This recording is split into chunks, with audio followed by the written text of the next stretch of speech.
जय गुरु जी, शुक्राना गुरु जी, जय गुरु जी संगत जी। आज हम गुरु जी की असीम कृपा से श्री शिव महापुराण की रुद्र संहिता के पार्वती खंड का 31वां अध्याय सुनेंगे। ओम श्री गणेशाय नमः। ओम श्री गणेशाय नमः। गुरुर्ब्रह्मा गुरुर्विष्णु गुरुर्देवो महेश्वरः। गुरुर्ब्रह्मा गुरुर्विष्णु गुरुर्देवो महेश्वरः।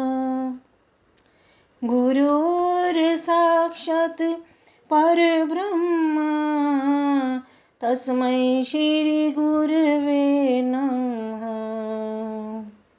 गुरुर्साक्षात् परब्रह्मा तस्मै श्री गुरवे नमः।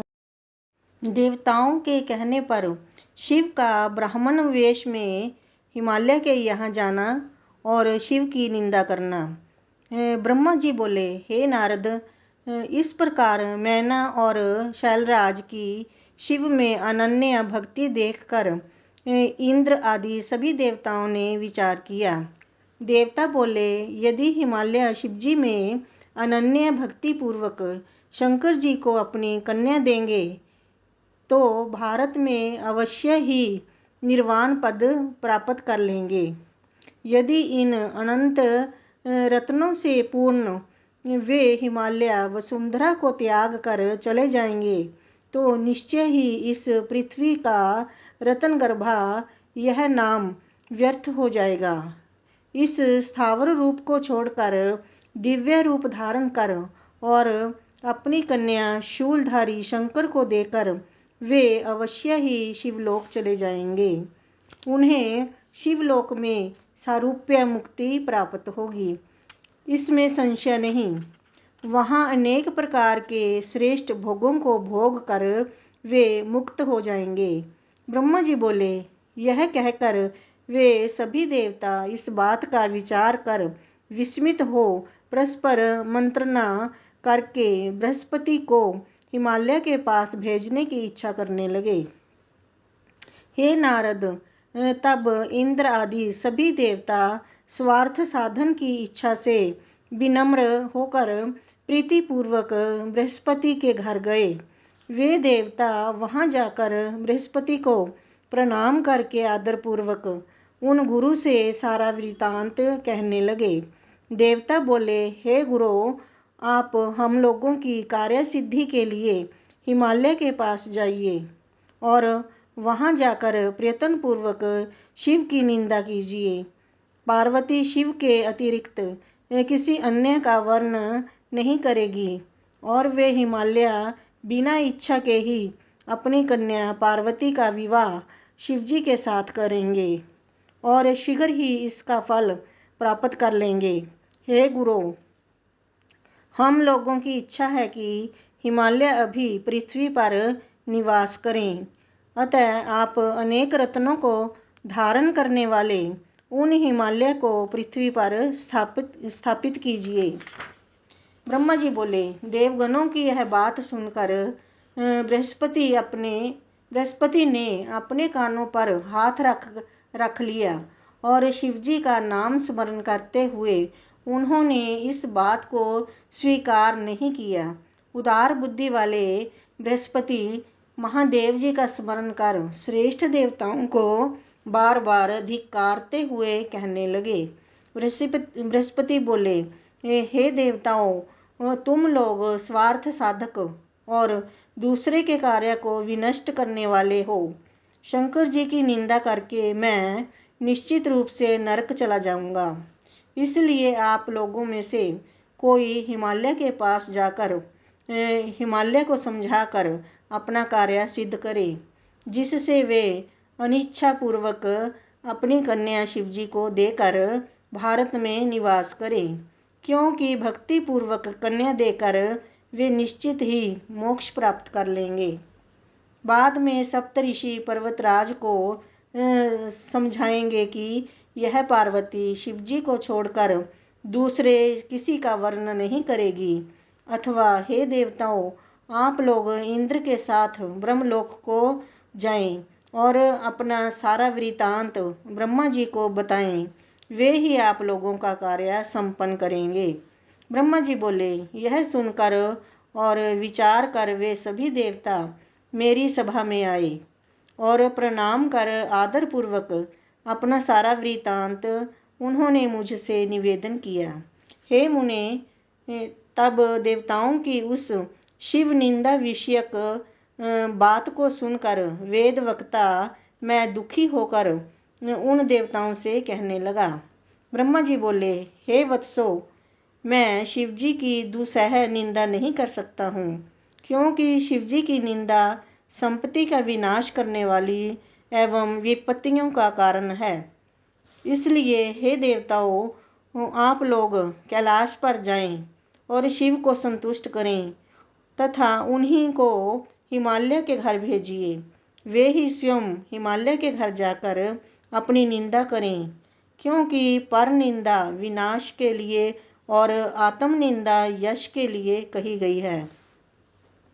ब्रह्मा जी बोले, वे देवता मेरी बात सुनकर प्रेम से मुझे प्रणाम कर शीघ्र ही शैलराज कैलाश पर्वत पर गए।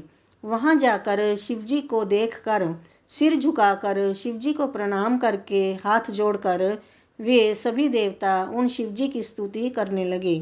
देवता बोले, हे देव देव, हे महादेव, हे करुणाकर, हे शंकर, हम सब आपकी शरण में हैं।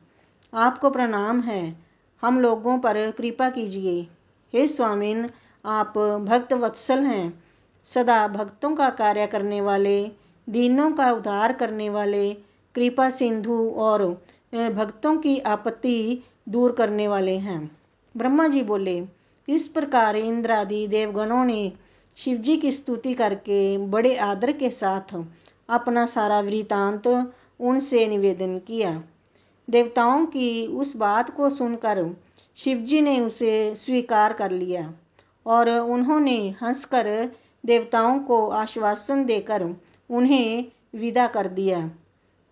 तब सभी देवगण प्रसन्न हो गए और अपना कार्य सिद्ध जानकर शिवजी की प्रशंसा करते हुए वे अपने स्थान को चले गए।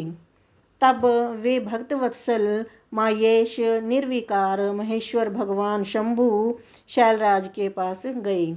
उस समय गिरिराज अपने बंधु वर्गों के साथ पार्वती सहित प्रसन्न मन से सभा में विराजमान थे।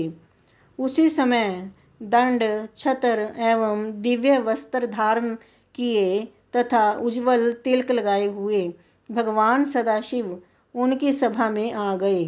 वे एक हाथ में स्फटिक की माला और गले में शालग्राम शिला धारण किए हुए थे। वे भली प्रकार ब्राह्मण का वेश धारण कर नारायण के नाम का जप कर रहे थे। उन्हें देखकर हिमालय सभासदों के साथ खड़े हो गए और उन्होंने भूतल पर दंड के समान पड़कर भक्ति भाव से उन अपूर्व अतिथि को साष्टांग प्रणाम किया। ब्राह्मण वेशधारी शिवजी को अपना प्राणेश्वर समझकर पार्वती ने प्रणाम किया और हृदय से परम प्रसन्नता से उनकी स्तुति की।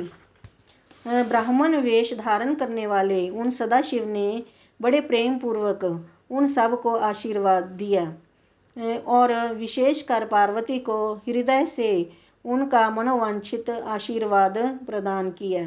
उन ब्राह्मण ने शैलाधिराज हिमवान के द्वारा बड़े आदर के साथ दिए गए मधुपर्क आदि को प्रेम से ग्रहण किया।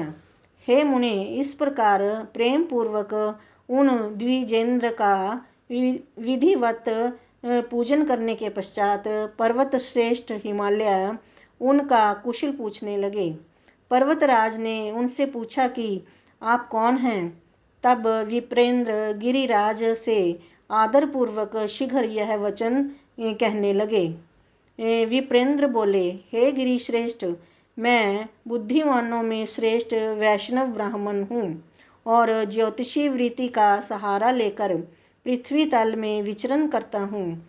मैं अपने गुरु की कृपा से मन के समान सर्वत्र चलने वाला, सर्वत्र गमन करने वाला, सर्वज्ञ, परोपकारी, शुद्ध मन वाला, दया सिंधु तथा विकार का नाश करने वाला हूँ। मुझे ज्ञात हुआ है कि आप कमल के समान दिव्य उत्तम रूप वाली तथा सर्व लक्षण संपन्न अपनी यह कन्या आश्चर्य रहित, असंग, कुरूप, गुणहीन, शमशान में रहने वाले, सर्पधारी, योगी, नगन, मलिन शरीर वाले, सर्प का आभूषण धारण करने वाले, अज्ञात कुल तथा नाम वाले, कुशील, विहार में रुचि ना रखने वाले, विभूति से लिप्त देह वाले, अत्यंत क्रोधी, अज्ञानी, अज्ञात आयु वाले, सदा विकृत जटा धारण करने वाले, सबको आश्चर्य देने वाले, भ्रमणशील, नागों का हार पहनने वाले, भिक्षुक, कुमार्ग में निरत तथा हठपूर्वक वैदिक मार्ग का त्याग करने वाले शिव को देना चाहते हैं। हे हिमालय, आपका यह अटल विचार अवश्य ही मंगलदायक नहीं है। नारायण कुल में उत्पन्न तथा ज्ञानियों में श्रेष्ठ गिरिराज, आप इस पर विचार कीजिए।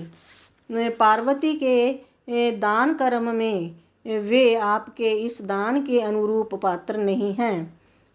बड़े लोग इस बात को सुनकर आपकी हंसी करेंगे। देखिए, उनका कोई बंधु बांधव नहीं है और आप पर्वतराज हैं। उनके पास कुछ भी नहीं है और आप रत्नाकर हैं। हे शैलाधिराज, आप पार्वती को छोड़कर इस विषय में बांधवों से, मैना से, पुत्रों से और सभी पंडितों से प्रयत्नपूर्वक शीघ्रता से पूछिए। हे गिरिस्तंभ, रोगी को सर्वदा औषधि अच्छी नहीं लगती, अपितु महादोषकारक कुपथ्य ही सदा बहुत अच्छा लगता है। ब्रह्मा जी बोले, ऐसा कहकर नाना प्रकार की लीला करने वाले विप्र रूप शिव प्रसन्नता पूर्वक भोजन कर शांत चित्त हो शीघ्र अपने घर चले गए। इस प्रकार श्री शिव महापुराण के अंतर्गत द्वितीय रुद्र संहिता के तृतीय पार्वती खंड में शिव माया वर्णन नामक 31वां अध्याय पूर्ण हुआ। जय गुरु जी। ओम नमः शिवाय। शिव जी सदा सहाय। ओम नमः शिवाय। गुरु जी सदा सहाय। जय गुरु जी।